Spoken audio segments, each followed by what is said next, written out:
ഇത് ഹൈദരാബാദിലെ ഗോൽക്കൊണ്ട ഫോർട്ട്, അതായത് ഗോൽക്കൊണ്ട കൊട്ടാരം. അത് പണ്ട് കാലത്ത് ശരിക്കും രാജാക്കന്മാർ താമസിച്ചിരുന്നതും അവരുടെ, അതായത് 400-500 വർഷങ്ങൾക്ക് മുൻപ് ഉള്ള ഒരു രാജാക്കന്മാരുടെ ഒരു വാസസ്ഥലവും യുദ്ധങ്ങളും മറ്റു കാര്യങ്ങളും നടത്തിയിരുന്ന സ്ഥലമാണ്. ശരിക്കും പറഞ്ഞാൽ ഈ ഒരു ഗോൽക്കൊണ്ട ഫോർട്ടിന് വജ്രങ്ങളുടെ നാട് എന്നാണ് ശരിക്കും അറിയപ്പെടുന്നത്. അതായത് ലോകപ്രശസ്തമായ വജ്ര വ്യാപാര കേന്ദ്രമായിരുന്നു ഇവിടെ. ഗോൽക്കൊണ്ട പ്രദേശത്ത് വജ്രഖനികളുമായി ബന്ധപ്പെട്ടാണ് കോഹിനൂർ പോലുള്ള പ്രശസ്ത വജ്രങ്ങളുടെ ചരിത്രം പറയപ്പെടുന്നത്. അതിനാലാണ് ഇതിനെ ഗോൽക്കൊണ്ട വജ്രങ്ങൾ എന്ന് ലോകം മൊത്തവും അറിയപ്പെടുന്നത്. ഇത് നമ്മൾ ഇപ്പോൾ ശരിക്കും നമ്മൾ പോയ സമയത്ത് ഒത്തിരി പേരുണ്ടായിരുന്നു. നമുക്കവിടെ ഗൈഡ് ഉണ്ടായിരുന്നു പറഞ്ഞു തരാനായിട്ട്, എല്ലാം വിശദമായിട്ട് പറഞ്ഞു തന്നായിരുന്നു. നമ്മൾ കയറി ചെല്ലുമ്പോൾ തന്നെ പ്രധാന കവാടം യുദ്ധം ചെയ്ത് ആ ഒരു ഗേറ്റ് തുറക്കാൻ ബ്രിട്ടീഷുകാർക്ക് കഴിയാതെ അവർ 7-8 മാസം കണ്ടിന്യൂ യുദ്ധം ചെയ്തിട്ടും തുറക്കാൻ പറ്റാതെ പോയി എന്നാണ് പറയപ്പെടുന്നത്.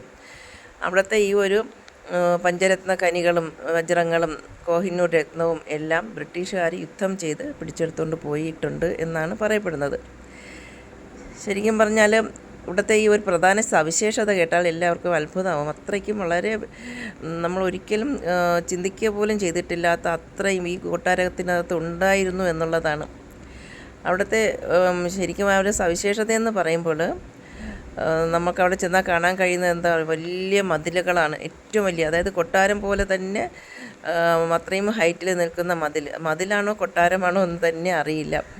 അവിടെ ശക്തമായ അതുപോലെ തന്നെ കവാടങ്ങളും, പിന്നെ ഫർത്തേ ദർവാസ എന്ന് പറയും, അവിടുത്തെ വിജയ കവാടമാണ് ഫർത്തേ ദർവാസ. അതും കൊട്ടാരങ്ങളുടെ അവശിഷ്ടങ്ങൾ, യുദ്ധം ചെയ്തിട്ടുണ്ടായ അവശിഷ്ടങ്ങളുമെല്ലാം അവിടെ അത് അങ്ങനെ തന്നെ കൂട്ടിയിട്ടിട്ടുണ്ട്. അന്ന് കരിങ്കൽ ഭിത്തികളിലായിരുന്നു ഇതെല്ലാം ചെയ്തിരുന്നത്. അതെല്ലാം ഇന്നും അതേ രീതിയിൽ തന്നെ നിലനിൽക്കുന്നു എന്നുള്ളതാണ് ഏറ്റവും വലിയ അത്ഭുതം. ശരിക്കും അവിടെ ചെന്ന് കണ്ടാൽ അന്നത്തെ രാജസഭാ മണ്ഡപങ്ങളും പള്ളികളും ആയുധശാലകളും കുതിരാലയങ്ങളും ജലസംഭരണികളും ജലവിതരണ സംവിധാനങ്ങളും, പിന്നെ കുന്നിൻ മുകളിലെ പവലിയൻ, കോട്ടയുടെ ഉൾഭാഗത്ത് രാജകുടുംബാംഗങ്ങൾ താമസിച്ചിരുന്ന ഭാഗങ്ങളും ഭരണകാര്യങ്ങൾ നടന്ന സ്ഥലങ്ങളും എല്ലാം അന്നും ഉണ്ടായിരുന്നു, നമ്മളിപ്പോൾ ചെന്നപ്പോഴും ഉണ്ടായിരുന്നു. അത് എന്നും അങ്ങനെ തന്നെ നിലനിൽക്കുന്നുമുണ്ട്. അത്രയും ശക്തമായ അവരുടെ ആ ഒരു അതിൻ്റെ ആ കെട്ടിടത്തിൻ്റെ ആ ഒരു കരിങ്കൽ ഭിത്തിയുടെ ആ ഒരു ഉറപ്പെന്ന് പറയുമ്പോൾ അന്ന് വെച്ചിരുന്നതാണ്. ഇന്നും തന്നെത്താനെ ഇടിഞ്ഞു വീണതൊന്നുമല്ല, യുദ്ധം ചെയ്ത് കുറേ ഭാഗങ്ങളെല്ലാം ഒടിഞ്ഞു പോയിട്ടുണ്ട്. ഇതൊന്ന് കാണേണ്ടത് തന്നെയാണ് കേട്ടോ. അത് ആരെങ്കിലും ഒക്കെ ഹൈദരാബാദിൽ പോകുന്നെങ്കിൽ ഈ ഗോൽക്കൊണ്ട ഫോർട്ട് ഒന്ന് കാണേണ്ടത് തന്നെയാണ്. പിന്നെ അവിടെക്കുറിച്ച് പറയാനാണെങ്കിൽ അവിടെ അന്ന് ശരിക്കും പറഞ്ഞാൽ ഒരു ചരിത്ര കഥ തന്നെയാണ്. നമ്മൾ ഹിസ്റ്ററികളിലൊക്കെ പഠിച്ചിട്ടുണ്ടല്ലോ, ശരിക്കും ഒരു ചരിത്ര കഥ തന്നെയാണുള്ളത്. അത് ഇതിൻ്റെ യാത്ര തന്നെ ഹൈദരാബാദ് നഗരത്തിൻ്റെ പടിഞ്ഞാറ് ഭാഗത്താണ് ഈ ഒരു ഗോൽക്കൊണ്ട കോർട്ട് സ്ഥിതി ചെയ്യുന്നത്. ഗോൽക്കൊണ്ട ഫോർട്ട് അതായത് കോട്ട അവിടെ സ്ഥിതി ചെയ്യുന്നത്.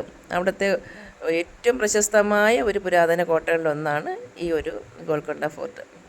പിന്നെ അവിടെ ഗ്രാനൈറ്റ് അന്ന് തന്നെയാണ് ഈ ഗ്രാനൈറ്റ് ഗ്രാനൈറ്റ് കൊണ്ടുണ്ടാക്കിയ കൊട്ടാരങ്ങളാണ് അവർ യുദ്ധം ചെയ്ത് ഇന്നും ഒരു വലിയൊരു പാറക്കൂനയുടെ മുകളിൽ നിർമ്മിച്ചാണ് ഈ കോട്ട. വലിയൊരു പാറക്കൂനയുടെ മുകളിലാണ് നിർമ്മിച്ചിട്ടുള്ളത്, അതും ഗ്രാനൈറ്റിലാണ് എന്നുള്ളതാണ് ഏറ്റവും വലിയ അത്ഭുതം.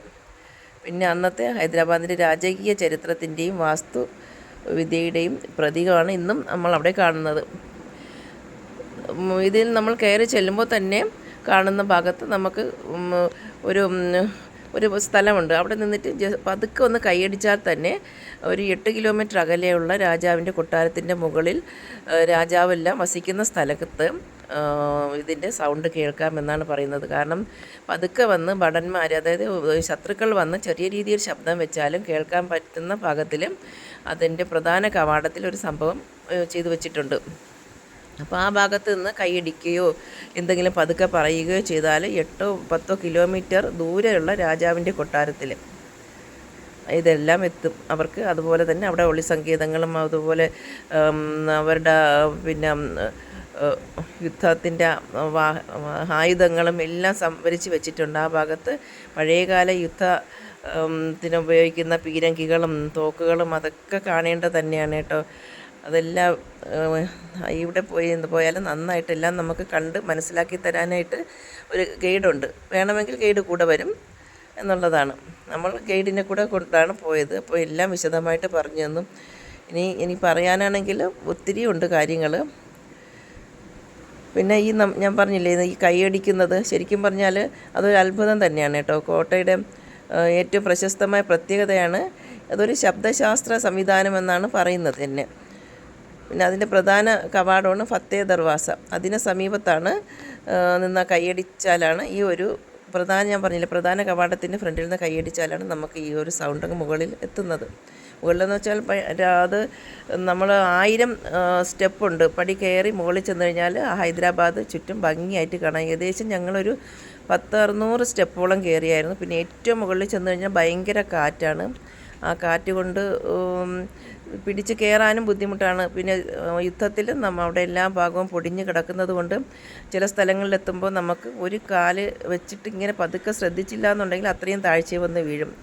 ആ ഒരു രീതിയിലൊക്കെയാണ് യുദ്ധം ചെയ്ത് പൊടിച്ച് എല്ലാം ഇട്ടേക്കുന്നത്. സത്യം പറഞ്ഞാൽ നമുക്കിത് കണ്ടാൽ തന്നെ അത്ഭുതമാണ്. കണ്ടു കഴിഞ്ഞാൽ വീണ്ടും വീണ്ടും ഒന്ന് പോയി കാണാനും എത്ര കണ്ടാലും നമുക്കവിടെ വീഡിയോ എടുക്കാനും ഒക്കെ തോന്നും. അങ്ങനെയുള്ള ഈ ഒരു എത്ര പറഞ്ഞാലും മതിയാവില്ല.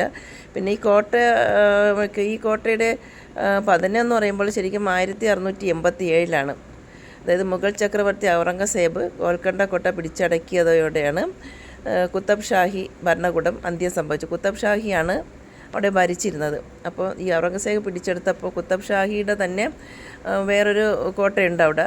അതും നമ്മൾ പോയി കണ്ടായിരുന്നു.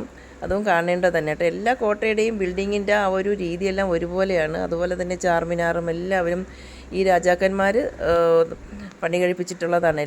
എല്ലാം കണ്ടാൽ ഏകദേശം ഒരുപോലെ ഇരിക്കും. പക്ഷേ അതിനകത്തെല്ലാം ഒരുപാട് ചരിത്രകഥകൾ ഉറങ്ങിയിട്ടുണ്ട് എന്നുള്ളതാണ്. പിന്നെ ഈ കോട്ടയുടെ പല ഭാഗങ്ങളും നശിക്കുകയും എല്ലാം ചെയ്തു. പിന്നെ അങ്ങനെയൊക്കെ 1687 87 വരെ ഉണ്ടായിരുന്നുള്ളൂ. അത് കഴിഞ്ഞാണ് പിന്നെ അവർ മറ്റ് ഈ പുതുക്കി പണിതിട്ടില്ല. പിന്നെ ഗാർഡനുകളും മറ്റും വെച്ച് പിടിപ്പിച്ച് പിന്നെ വിസിറ്റേഴ്സിന് ടിക്കറ്റ് കൊടുത്ത് എല്ലാവരെയും കാണാനും എല്ലാവർക്കും ഈ ചരിത്രകഥ ഉറങ്ങുന്ന ഈ സ്ഥലത്ത് നിന്ന് ഒത്തിരി കാര്യങ്ങൾ എല്ലാവർക്കും മനസ്സിലാക്കി തരാനും ഒക്കെ കഴിഞ്ഞിട്ടുണ്ട്. അത് ആ രീതിയിലെല്ലാം അവർ തയ്യാറാക്കി വെച്ചിട്ടുണ്ട്. പക്ഷേ നമ്മൾ ചെന്നപ്പോൾ പ്രത്യേകിച്ച് വലിയൊരു കാഴ്ചയെന്ന് പറഞ്ഞാൽ ഇങ്ങനെ പറവകൾ 3-4 റൗണ്ട് വട്ടം ചുറ്റി പറക്കുന്നു. അവിടെ ഈ പ്രാവുകളുടെ ഒരു കേന്ദ്രം തന്നെയുണ്ട്. പിന്നെ നമ്മൾ അതിനകത്ത് കയറുമ്പോൾ ഒരു ഇരുട്ടടഞ്ഞ റൂമുണ്ടായിരുന്നു കേട്ടോ. ആ റൂമിൽ ഒരു സൈഡ് ഫുള്ളും വവ്വാലുകൾ. അതിങ്ങനെ ഭയങ്കര സൗണ്ടിൽ കണ്ടാൽ പേടിയാവും. പഴയ പ്രേത സിനിമ പോലെ ഒരു ഭാഗം.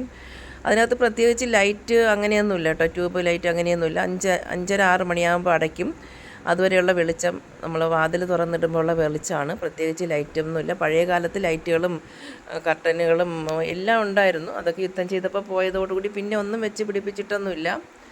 പിന്നെ രാജ്ഞിമാർക്കുള്ളതും എല്ലാവർക്കുള്ള അവരുടെ മേക്കപ്പ് റൂമുകളും അവർക്ക് ഉണ്ടാക്കി കൊടുത്തിട്ടുള്ള എല്ലാ സംവിധാനങ്ങളും ഒക്കെ കാണേണ്ടത് തന്നെയാണ്. ഇൻഷാ അല്ലാഹ് എല്ലാവരും ഹൈദരാബാദിൽ ആരെങ്കിലും പോകുന്നവരുണ്ടെങ്കിലും അല്ലെങ്കിൽ ഇത് കാണാൻ വേണ്ടി പോയാലും തെറ്റില്ല, നഷ്ടമാവില്ല. വലിയ ചാർജൊന്നുമില്ല ഹൈദരാബാദ് വരെ നമുക്ക് പോകാനായിട്ട്.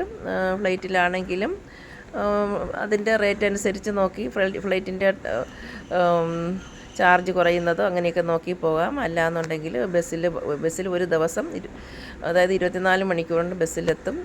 നല്ല കിടന്നു പോകുന്ന ആ രീതിയിലുള്ള ബസ്സൊക്കെ ഉണ്ട്. അതുകൊണ്ട് വളരെ ബുദ്ധിമുട്ടൊന്നുമില്ല യാത്ര ചെയ്താലും. പിന്നെ അവിടെ ചെന്ന് താമസ സൗകര്യങ്ങളും എല്ലാം ഉണ്ടാവും. എല്ലാം ഒന്ന് കണ്ട് 2-3 ദിവസം ഈ എല്ലാ കോട്ടകളും കണ്ട് മടങ്ങി വരാം. അത്രയ്ക്കും നമുക്ക് കാണാൻ ഒരുപാടുണ്ട്. കാണാനും കേൾക്കാനും പഠിക്കാനും ഒക്കെ ഒത്തിരി ഉണ്ട്. അറിഞ്ഞിരിക്കേണ്ടത് തന്നെയാണിത്. നമ്മൾ ചരിത്രകഥകൾ ഹിസ്റ്ററിയിൽ സ്കൂളിൽ പഠിക്കുന്ന സമയത്ത് നമ്മൾ പഠിച്ചിട്ടുള്ള ആ ഒരു ഇത് നേരിൽ കാണുമ്പോൾ ഉണ്ടാകുന്ന ആ ഒരു അനുഭവം ഉണ്ടല്ലോ, അത് പറഞ്ഞറിയിക്കാൻ പറ്റില്ല. പിന്നെ നമ്മൾ എല്ലാം കണ്ടിങ്ങി താഴെ ഇറങ്ങുമ്പോൾ അവിടെ ഒരു ചെയറൊക്കെ ഇട്ടിരിക്കുന്നുണ്ടായിരുന്നു. ഒരു വലിയൊരു സ്റ്റേജ് പോലെ ചെയറെല്ലാം ഇട്ടിരിക്കുന്നുണ്ട്. ചില ദിവസമല്ല മിക്ക ദിവസവും അവിടെ സംഗീതവും എല്ലാം ഉണ്ട്. വൈകുന്നേരം ഉണ്ടാകും. നമ്മൾ അതിനു മുമ്പേ തിരിച്ച് അത് കാരണം ഒന്നും കണ്ടില്ല. പിന്നെ ഏറ്റവും മുകളിൽ കയറുന്നതിന് കുറച്ച് താഴെ നിന്ന് നോക്കിയപ്പോൾ ഹൈദരാബാദ് 4 ചുറ്റും അവിടെ നിന്ന് നോക്കിയാൽ ചാർമിനാർ വരെ കാണാം. എത്രയോ കിലോമീറ്റർ, നൂറുകണക്കിന് കിലോമീറ്റർ അകലെയുള്ള ചാർമിനാർ വരെ നന്നായിട്ട് കാണാൻ പറ്റും. അത്രയ്ക്ക് 4 ചുറ്റും നല്ല ഭംഗിയാണ്. ഇത് കാണുമ്പോൾ തന്നെ നിങ്ങൾക്കറിയാമല്ലോ. എല്ലാവരും എൻ്റെ വീഡിയോ ഇഷ്ടമായെങ്കിൽ ഒന്ന് സപ്പോർട്ട് ചെയ്യണം കേട്ടോ. ഇപ്പോൾ ഇത് ശരിക്കും ഒരു വിനോദസഞ്ചാര കേന്ദ്രങ്ങളിൽ ഒന്നാണ് നമ്മുടെ ഈ ഒരു ഹൈദരാബാദിലെ ഈ ഗോൽക്കൊണ്ട ഫോർട്ട് എന്ന് പറയുന്നത്. പിന്നെ അവിടെ ചെന്ന് കഴിഞ്ഞാൽ ഞാൻ പറഞ്ഞില്ലേ, നല്ല മനോഹരമായ ദൃശ്യങ്ങളും പിന്നെ ലൈറ്റ് ആൻഡ് സൗണ്ട് ഷോ ആണ് വൈകുന്നേരം. അത് വളരെ ഹൃദ്യവും മനോഹരവും കണ്ണിന് കുളിർമയൊക്കെ ഉള്ളതാണ് ലൈറ്റ് ആൻഡ് ഷോ. എല്ലാ വൈകുന്നേരങ്ങളിലും ഉണ്ടവിടെ.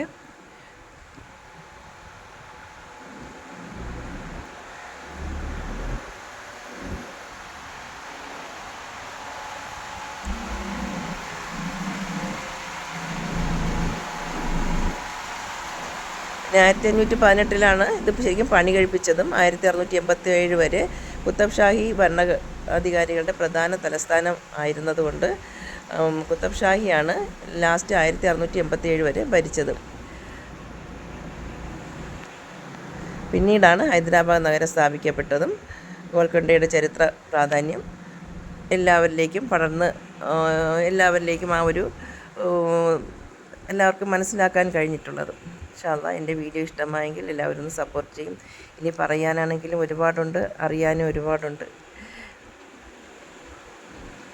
ഡീറ്റെയിൽസ് ഡിസ്ക്രിപ്ഷൻ ബോക്സിൽ കൊടുത്തേക്കാം. Okay, thank you.